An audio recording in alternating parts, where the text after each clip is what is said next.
अगर आप एक आर्टिस्ट हैं तो ये वीडियो सिर्फ आपके लिए है। क्ले, जेस्सो, मॉडलिंग पेस्ट और सिरेमिक कोन, एमडीएफ बोर्ड्स, ये सारे मटेरियल्स एक आर्टिस्ट के पास होने ही चाहिए। लेकिन ये सारे प्रोडक्ट्स काफ़ी एक्सपेंसिव होते हैं जो आपकी जेब खाली भी कर सकते हैं।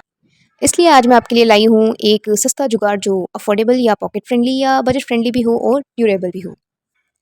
जैसा कि आप वीडियो में देख पा रहे हो, वॉल पुट्टी ये क्ले के कंपैरिजन में काफ़ी सस्ता पड़ जाता है। मुझे ये 1 kg का पैकेट ओनली 30 रुपीज़ का पड़ा है और आज हम सारे DIY जुगाड़ इसी से लगाने वाले हैं।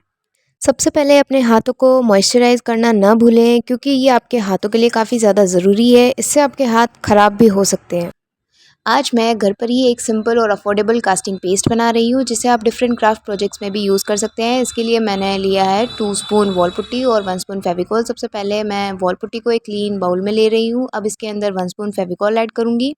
अब मैं इस मिक्सचर के अंदर थोड़ा थोड़ा करके पानी ऐड करूँगी। ध्यान रहे पानी एक साथ ज़्यादा ना डालें, हमें इसे ग्रेजुअली मिक्स करना है ताकि स्मूथ कंसिस्टेंसी मिले और लम्प्स ना बने। हर बार थोड़ा थोड़ा पानी ऐड करके अच्छे से मिक्स करें। हमें एक ऐसा पेस्ट चाहिए जो ना ज़्यादा पतला हो और ना ही ज़्यादा थिक हो, बिल्कुल क्रीमी और स्मूथ टेक्सचर हो। जब मिक्सचर कम्प्लीटली स्मूथ हो जाए और स्प्रेड करने लायक कंसिस्टेंसी आ जाए, तब हमारा कास्टिंग पेस्ट रेडी है। अब मैं इस कास्टिंग पेस्ट का यूज़ करके एक मिनी प्लांटर बनाने वाली हूँ। मेरे पास कुछ खाली कलर की छोटी बॉटल्स हैं जिन्हें मैं रीयूज़ कर रही हूँ। सबसे पहले मैं एक रेक्टेंगुलर मोल्ड ले रही हूँ। इस मोल्ड के अंदर मैं 3 मिनी बॉटल्स को साइड बाय साइड अरेंज करूँगी। ध्यान रहे कि बॉटल सीधी स्टेबल पोजीशन में हो। अब धीरे धीरे मैं तैयार किया हुआ कास्टिंग पेस्ट मोल्ड के अंदर पोर करूँगी। पेस्ट को ऐसे डालना है कि बॉटल्स के आसपास अच्छी तरह फिल हो जाए और उन्हें सपोर्ट मिले। मैं हल्का सा मोल्ड को टैप भी करूँगी ताकि बबल्स निकल जाए और सरफेस स्मूथ हो जाए। मैं इसी पेस्ट का यूज़ टेक्सचर आर्ट क्रिएट करने के लिए कर रही हूँ, लेकिन इस बार थोड़ा अलग अप्रोच के साथ। इसके लिए मैंने वॉल पुट्टी और फेविकॉल को एक बैलेंस रेशियो में मिक्स किया है ताकि क्रीमी और स्प्रेडेबल कंसिस्टेंसी मिले जो सरफेस पर इजीली ग्लाइड कर सके और डिज़ाइन को होल्ड भी कर सके। अब बेस की बात करें तो मेरे पास ना तो MDF बोर्ड है और ना ही कैनवस अवेलेबल है। इसलिए मैंने घर में रखी एक टाइल का यूज़ किया है। टाइल का सरफेस रफ़ और स्मूथ दोनों होता है, तो मैंने रफ़ वाले सरफेस पर इस पेस्ट को अप्लाई किया है जिससे कि सरफेस थोड़ा स्मूथ हो जाए। अब अगर हम टूल्स की बात करें तो मेरे पास कोई प्रोफेशनल नाइफ़, स्क्रैपर या फिर स्पैचुला नहीं है। मैं एक सिंपल क्लॉथिंग टैग का यूज़ कर रही हूँ पेस्ट को स्प्रेड करने के लिए। और जो मैं स्क्रैपर यूज़ कर रही हूँ वो भी हैंडमेड ही है, आप उससे भी बना सकते हो। आप वर्टिकल, हॉरिजॉन्टल और कर्व्ड स्ट्रोक्स देकर अपने अकॉर्डिंग एब्स्ट्रैक्ट टेक्सचर बना सकते हैं। इस पेस्ट की कंसिस्टेंसी ऐसी है कि डिज़ाइन बनाने के बाद वो अपनी शेप मेंटेन कर रहा है और सरफेस पर अच्छी तरह सेट हो रहा है। टेक्सचर कंप्लीट करने के बाद नेचुरली ड्राई होने के लिए आप इसे छोड़ देंगे। कम्प्लीटली ड्राई होने के बाद आप इस पर acrylic paints, metallic shades, neutral tones करके फाइनल फिनिश भी दे सकते हैं।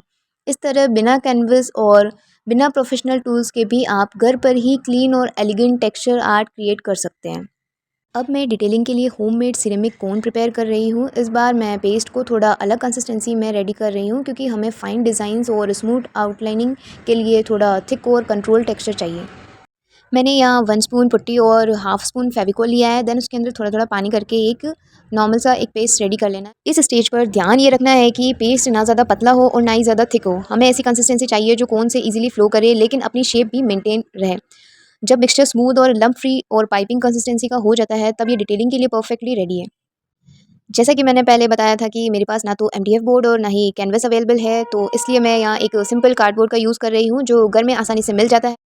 इस होममेड सिरेमिक से काम सरप्राइजिंगली बहुत स्मूथ हो रहा है, लाइंस क्लीन आ रही है, डिज़ाइंस क्लियरली डिफाइन हो रहे हैं और पेस्ट अपनी शेप होल्ड कर रहा है। कल काफ़ी रात हो चुकी थी, इसलिए मैंने सभी पीसेस को प्रॉपर्ली ड्राई होने के लिए साइड में रख दिया था और आज मैं कल बनाई हुई हर चीज़ को केयरफुली चेक कर रही हूँ। टाइल्स कंप्लीटली ड्राई हो चुकी है, सरफेस बिल्कुल हार्ड और स्टेबल फील हो रहा है। सिरेमिक कोन की हेल्प से जो मैंने रिबन आर्ट क्रिएट किया था वो भी अच्छे से सेट हो गया है। डिज़ाइंस क्लीन और क्लियरली विजिबल है, साथ ही टेक्सचर आर्ट भी काफ़ी अच्छे से ड्राई हो चुका है और उसका पैटर्न ब्यूटीफुली निकल कर आया है। फ़िलहाल जो मैंने मिनी प्लांटर बनाया था वो अभी पूरी तरह से ड्राई नहीं हुआ है, इसलिए मैंने उसे थोड़ा और टाइम देना ज़रूरी समझा। आगे की प्रोसेस स्टार्ट करने से पहले अपने हाथों को मॉइस्चराइज़ कर ले ताकि स्किन ड्राई ना हो और काम करते वक्त स्मूथ मूवमेंट मिले। और एक इम्पॉर्टेंट बात, अपनी वर्किंग टेबल को प्रोटेक्ट करना ना भूले। मैं टेबल पर एक पॉलीथीन शीट बिछा रही हूँ ताकि सरफेस सेफ रहे और सफाई करने में भी आसानी हो। अब नेक्स्ट स्टेप में हम बना रहे हैं होममेड जेसो। इसके लिए मैं 2 स्पून वॉल पुट्टी ले रही हूँ। इसमें 1 स्पून फेविकॉल ऐड करूँगी ताकि मिक्सचर में अच्छी बॉन्डिंग आए। साथ ही half spoon white acrylic colour भी ऐड करूँगी जिससे बेस में थोड़ा ब्राइटनेस और स्मूथ फिनिश मिले। अब इसमें थोड़ा-सा पानी ऐड करके मैं सब कुछ अच्छी तरह मिक्स कर रही हूँ। हमें एक स्मूथ, क्रीमी और ब्रश फ्रेंडली कंसिस्टेंसी चाहिए। यहाँ एक छोटी-सी मिस्टेक मैंने कर दी थी, मैंने इसमें पानी थोड़ा ज़्यादा ऐड कर दिया था, जिस वजह से ये मिक्सचर काफ़ी ज़्यादा पतला हो गया था। लेकिन इसे करेक्ट करना काफ़ी ईज़ी है। मैंने थोड़ी और वॉल पुट्टी पेस्ट के अंदर ऐड कर दी, जिससे कि इसकी कंसिस्टेंसी बैलेंस हो जाए। अब ये परफेक्ट थिकनेस में आ चुका है और सरफेस पर इवनली अप्लाई भी हो रहा है। अब हमारा होममेड जेसो बिल्कुल रेडी है। आप इसे तुरंत यूज़ कर सकते हो। फिर जो मिक्सचर बच जाता है, उसे आप किसी साफ़ खाली कंटेनर में ट्रांसफ़र भी करके स्टोर करके रख सकते हो। जेसो अप्लाई करने के लिए मैं जिस डेबर का यूज़ कर रही हूँ, वो भी मैंने खुद ही डीआईवाई किया है। मैंने एक सिंपल डिश वॉशर फ़ोम लिया है और उसे कट करके राउंड शेप दे दिया। इस तरह एक soft sponge like applicator ready हो गया।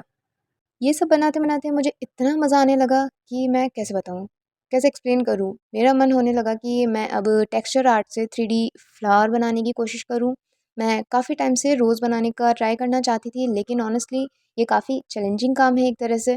तो मैंने सोचा कि क्यों ना बना ही रहे हैं तो इसे भी एक बार ट्राई कर लिया जाए। तो इसके लिए भी मैंने दोबारा से पेस्ट बनाया और अब मैं टेक्सचर आर्ट फिर से बनाने की कोशिश करने वाली हूँ।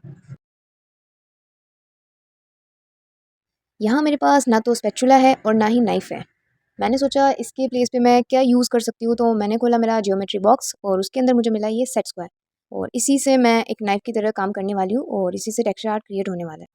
लेकिन जितना आसान आपको चीज़ें दिखाई दे रही है ना, ये उतना आसान बिल्कुल भी नहीं है। मैंने 50 बार इस पेस्ट को फैलाने की कोशिश करी, इससे पेटल्स बनाने की कोशिश करी, लेकिन सच बताऊँ कुछ भी परफेक्ट बन ही नहीं रहा था। और वैसे भी ये मेरा फर्स्ट टाइम था, तो मैंने सोचा कि कोई नहीं, फर्स्ट टाइम सबके साथ ऐसा ही होता है। बट धीरे-धीरे मुझे समझ आने लगा कि बन तो जाएगा। लिटरली वॉल पुट्टी को यूज़ करते-करते मुझे इतना मज़ा आने लगा कि अब मेरे मन में बस एक ही ख़्याल आ रहा है कि इसके बारे में मुझे पहले क्यों नहीं पता चला। अगर वॉल पुट्टी के बारे में अगर मुझे पहले पता होता ना, तो मैं अब तक इससे पता नहीं क्या-क्या डीआईवाई, क्या-क्या क्राफ्ट्स बना चुकी होती। कभी-कभी रिज़ल्ट से ज़्यादा इम्पोर्टेंट होता है प्रोसेस को एन्जॉय करना। चलो अब जैसा भी बना है, अभी फ़िलहाल हम इसे ड्राई होने के लिए रख देते हैं और अपनी नेक्स्ट रेसिपी की तरफ बढ़ते हैं। लास्ट टाइम मैंने पेस्ट थोड़ा ज़्यादा बना लिया था, तो मुझे याद आया कि मुझे काफ़ी टाइम से एक फ़ोन स्टैंड भी डीआईवाई करना था, तो मैंने एक मोल्ड के अंदर इस पेस्ट को पोर कर दिया और ड्राई होने के लिए साइड में रख दिया। अब फाइनली बारी आती है हमारी होममेड क्ले बनाने की। इसके लिए मैंने 3 स्पून वॉल पुट्टी ली है और लगभग 1 से 2 स्पून फेविकोल ऐड किया है। यहाँ एक छोटी सी टिप है, जितना ज़्यादा फेविकोल ऐड करोगे, उतनी ही चीज़ें ड्राई होने के बाद स्ट्रॉन्ग बनेगी। इस मिक्सचर को हमें थोड़ा थिक रखना है, क्योंकि क्ले बनाते वक्त कंसिस्टेंसी बहुत इंपॉर्टेंट होती है। अगर पेस्ट थोड़ा लूज़ होगा तो शेप देने के बाद वो होल्ड नहीं कर पाएगा। आपको क्ले को अपने हाथों से नीड करना है, जिस तरह से वीडियो में दिखाया गया है। इसे रोल करना है एंड देन इसे फोल्ड करना है। इसे तब तक करते रहना है जब तक कि इसके क्रैक्स ना मिट जाए और ये एक स्मूथ कंसिस्टेंसी के अंदर नहीं आ जाए।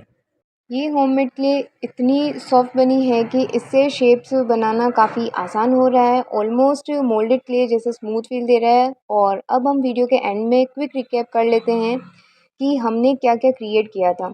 सबसे पहले मैंने लिपन आर्ट और टेक्सचर आर्ट क्रिएट किया था, जो अब ब्यूटीफुली ड्राई हो चुका है। इसे मैं फ्रेम की तरह यूज़ करने वाली हूँ और जो हमने ये प्लांटर बनाया था, ये अभी भी ड्राई नहीं हुआ है।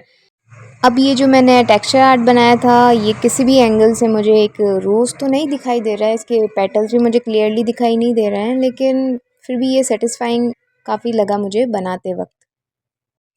जो चार्म्स मैंने अभी होममेड क्ले से बनाए हैं, उन्हें मैं नेक्स्ट वीडियो में पेंट करूँगी और उनका प्रॉपर रिव्यू भी करेंगे। और जो सबसे पहले मिनी प्लांटर बनाया था, वो अभी कम्प्लीटली ड्राई होना बाकी है। उसे हम नेक्स्ट पार्ट में डिमोल्ड करेंगे और फिर पेंट भी करेंगे। साथ ही ये कुछ चार्म्स मैंने जो पहले मोल्डेड क्ले से बनाए हैं, नेक्स्ट वीडियो में हम कंपेयर भी करेंगे कि होममेड क्ले और मोल्डेड क्ले के अंदर क्या डिफरेंस है। तो मिलते हैं नेक्स्ट वीडियो में। Stay tuned, bye bye.